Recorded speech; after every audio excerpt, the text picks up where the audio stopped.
Today we're going to talk about recursive formulas using geometric sequences. Now we know that a recursive formula we use when we know the previous term.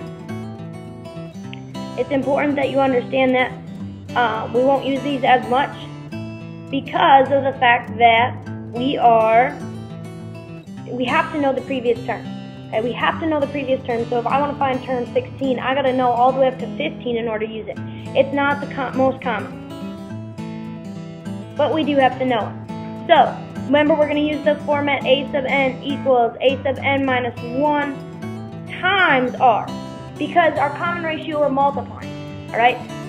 When we were talking about arithmetic, it was adding or subtracting d. This one is timesing by r. The r represents the common ratio that you're finding with your sequence. The a sub n minus 1 represents the previous term. You have to know the previous term in order to write a recursive formula.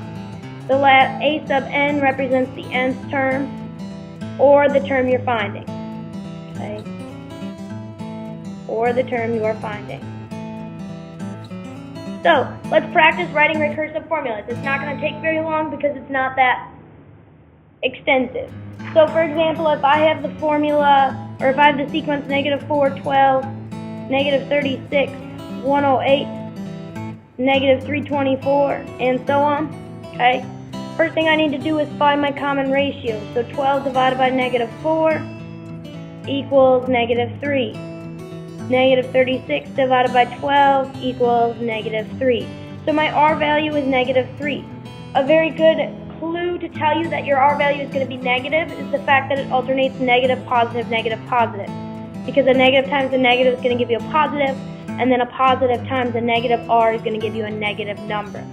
So now all we have to do is write our formula using here. The a sub n stays the same, and the a sub n minus 1 stays the same. Remember, this is a general rule, so you don't know the previous term yet. Times, and then the common ratio of negative 3. Alright? That's all. That's it. That's all it is. So now let's practice one more. Okay? Remember that you're just leaving these the same because it is a general rule. So if I have the sequence 2, 4, 8, and 16, and so on, okay, 4 divided by 2 is 2. 8 divided by 4 is 2. So therefore my common ratio is 2. So now let's write our formula. A sub n equals a sub n minus 1 times 2. And that's it. That's all you have to do to write a recursive formula.